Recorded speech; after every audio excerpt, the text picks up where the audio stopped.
Hello friends, welcome to Daily GA Alerts. I hope your preparation for SBI PO and SBI Clerk 2024 is going well. तो आज इस video में हम बात करने वाले हैं कि जो GA सेक्शन आता है अपना मेंस एग्ज़ाम में उसकी प्रिपरेशन कैसे करें, क्योंकि ये सबको बहुत टफ लगता है ये सेक्शन। इस सेक्शन में प्रोबेबिलिटी केवल दो होती हैं, या तो सही या तो गलत। तो हमें इस सही वाली प्रोबेबिलिटी को कैसे बढ़ाना है, आज हम इस वीडियो में उसी पे बात करेंगे। तो स्टार्ट करते हैं आज की वीडियो।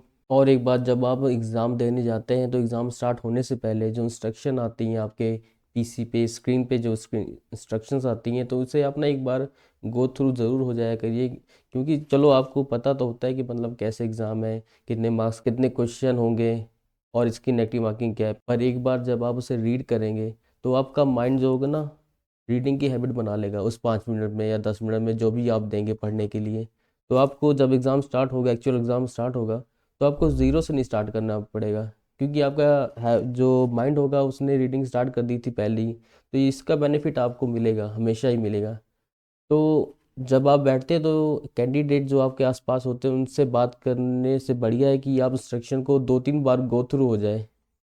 तो ये एक एक टिप है जो मैं आपको देना चाहूँगा, इससे आपको ज़रूर से ज़रूर बेनिफिट मिलेगा। तो बात करते हैं एग्ज़ाम जो आपके होने हैं अभी, एसबीआई क्लर्क और एसबीआई पीओ। जैसे वैकेंसी की बात करें तो एसबीआई क्लर्क में बहुत अच्छी इस बार वैकेंसी आई है, जबकि पीओ में हर बार से बहुत कम वैकेंसी इस बार रिपोर्ट हुई है। तो बिल्कुल आपको डरना नहीं है कि वैकेंसी कम आई है तो होगा कि नहीं होगा, बल्कि आपको अपना 100% देना है। क्योंकि जैसे ही अगर आपका चलो बाई चांस होता भी नहीं है, तो आपका जो इसके बाद जो नोटिफिकेशन आनी है आईबीपीएस की, पीओ, आरआरबी पीओ की, या इनके क्लर्क, आईबीपीएस क्लर्क या आरआरबी क्लर्क, तो इसमें अगर आपने मेंस तक आप पहुंच भी गए तो इसमें श्योर शॉट है कि आपका सिलेक्शन इन चारों एग्ज़ाम में किसी ना किसी में तो बिल्कुल हो ही जाएगा। पर हमें इतना लंबा भी नहीं खींचना, हमें एसबीआई क्लर्क की कोशिश करनी है कि इस साल ही क्लियर कर लेना है, क्योंकि ये मौका आपको बार बार नहीं मिलेगा। तो बात कर लेते हैं इसकी लास्ट डेट की। तो एसबीआई क्लर्क की लास्ट डेट है 7/1/2025। और पीओ की बात करें तो इसकी लास्ट डेट है 16/1/2025। आपने एसबीआई क्लर्क का अभी तक फॉर्म नहीं फिल किया है तो जल्दी से जल्दी एसबीआई क्लर्क का फॉर्म फिल कर लीजिए, और लास्ट डेट की वेट बिल्कुल भी ना कीजिए, क्योंकि लास्ट डेट में सर्वर डाउन हो सकता है, जिससे आपको इश्यू आ सकता है फॉर्म फिल करने में। तो बात करते हैं जीए सेक्शन की, जिसके लिए ये वीडियो मैंने बनाई हुई है।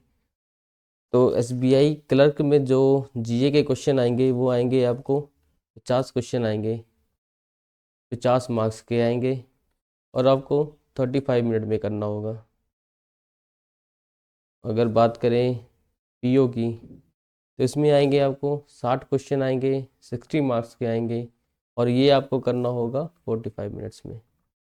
तो टाइम की तो कमी बिल्कुल भी नहीं है। इन्होंने इस एग्ज़ाम में जीए को इतना टाइम इसलिए दिया होता है कि बच्चा जो जिसने सही ऑप्शन को मार्क किया है वो कंफ्यूज होकर दोबारा पढ़ पढ़ के वो सही ऑप्शन को भी रॉन्ग मार्क कर दे। तो इसलिए बिल्कुल भी घबराना नहीं है कि टाइम बचा है तो चलो दोबारा चेक कर लेते हैं, कि श्योर शॉट हो जाते हैं कि सही है कि नहीं, कहीं गलत तो मार्क नहीं कर दिया। इस बार जब आपने पहला क्वेश्चन पढ़ना है तो टाइम जितना मर्जी लग जाए जीए क्वेश्चन में, पर आपने जो एक बार उसके आंसर को मार्क कर दिया तो उसके बाद दोबारा मुड़ के नहीं देखना, दोबारा कंफ्यूज नहीं होना कि मैं चलो दोबारा वापस जाके चेक करता हूँ कि सही था कि नहीं। तो एक क्वेश्चन में जितना मर्जी टाइम लगा लीजिए, पर दोबारा उसमें एक बार आपने टिक कर दिया फिर नहीं, वापस दोबारा नहीं उसे चेक करना।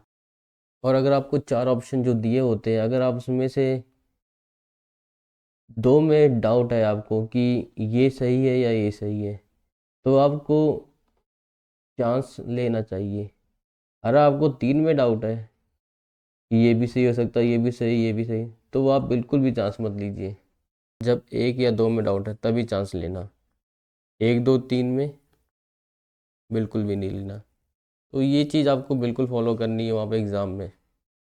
तो जो करंट अफेयर्स आपको एसबीआई पीओ और एसबीआई क्लर्क के लिए पढ़ने हैं वो मिनिमम 6 मंथ के होने चाहिए बिफोर द नोटिफिकेशन। तो ये आपको बिल्कुल आपको प्रिपेयर करके जाना है, क्योंकि इसमें 60% से 80% तक के जो करंट अफेयर्स पूछे जाते हैं वो 6 मंथ के होते हैं। तो ये आपको बिल्कुल प्रिपेयर करने हैं इसके। तो बात करें अगर अगर आप अगस्त से स्टार्ट करते हैं, अगस्त, सितंबर, अक्टूबर, नवंबर, दिसंबर, तो ये हुए 5 महीने। अगर जैन की बात करें तो जैन में रजिस्ट्रेशन ख़त्म हो रहे हैं तो आप जैन को भी इंक्लूड कर सकते हैं। तो ये 6 मंथ तो आपको बिल्कुल आपको टिप्स पे होने चाहिए। अगर आप ज़्यादा पढ़ सकते हैं तो आप जून जुलाई को भी ऐड कर सकते हैं इसमें। तो करंट अफेयर्स के साथ साथ आपको स्टैटिक जीके में भी फोकस करना पड़ेगा और बैंकिंग अवेयरनेस में भी। तो इसमें से भी, इस टॉपिक में से भी +5 क्वेश्चन पूछे जाते हैं हर एग्ज़ाम में, तो इस पे भी आपको फोकस करना है, पर ज़्यादा जो फोकस होगा आपका करंट अफेयर्स पे, क्योंकि मैक्सिमम क्वेश्चन इसी करंट अफेयर्स से ही पूछे जाएंगे। तो कोशिश करनी है आपको करंट अफेयर्स के साथ साथ स्टैटिक और अवेयरनेस को भी फोकस करें। स्टैटिक की बात करें तो इसमें नेशनल पार्क हो गया, करेंसी होगी, कैपिटल, तो इस पार्ट का सिलेबस बहुत सी वास्ट है स्टैटिक जीके का। तो इसमें कोशिश कर क्या करनी है हमने कि एक तो जो करेंसी और कैपिटल है, इसको करंट अफेयर से रिलेट करके पढ़ना है। तो इस तरह आपके पास मैक्सिमम चांस है कि जो आपने पढ़ा है उसमें से ही करेंसी या कैपिटल पूछ सकते हैं।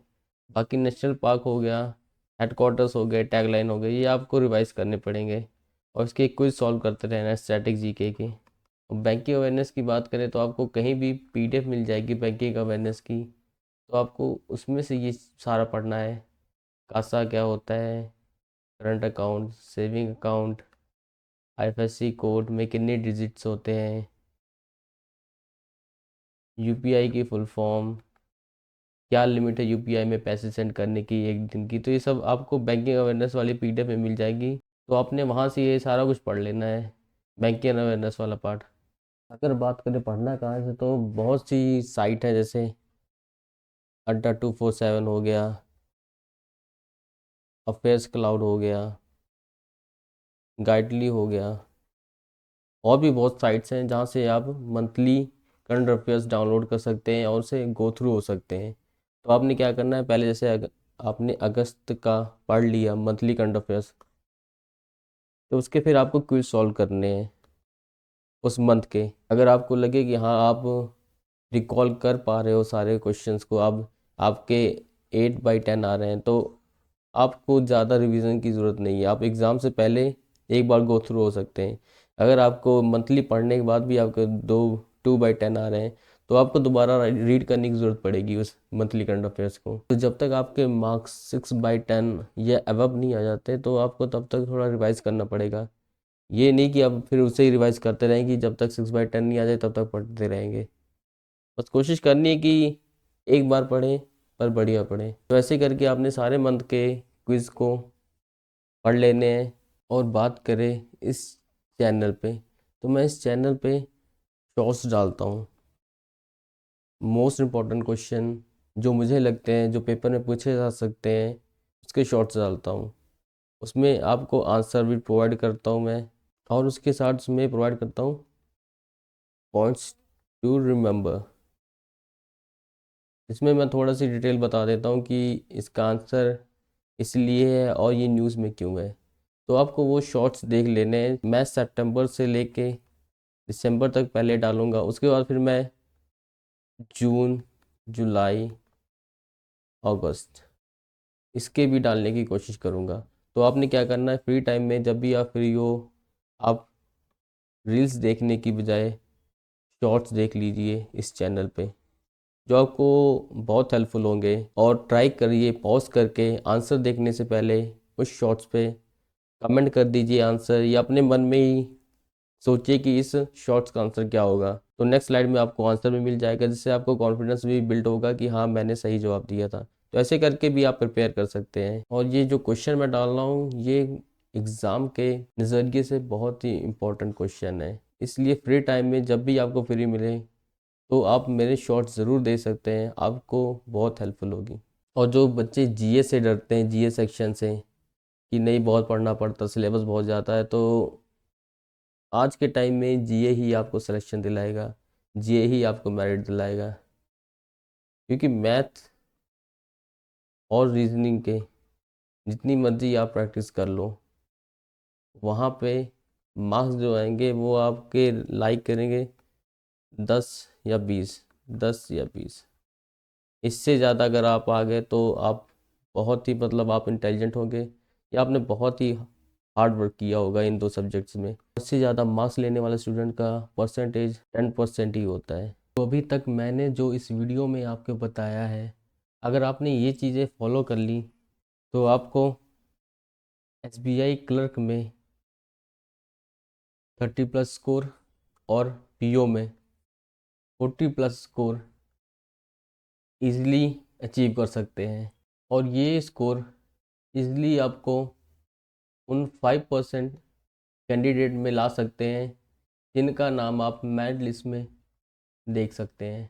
मैं इस चैनल पे करंट अफेयर्स, स्टैटिक जीके और बैंकिंग अवेयरनेस के क्वेश्चन पोस्ट करता रहूँगा ऐसा शॉर्ट वीडियो में, पर धीरे धीरे मैं लॉन्ग वीडियोस भी डालूँगा।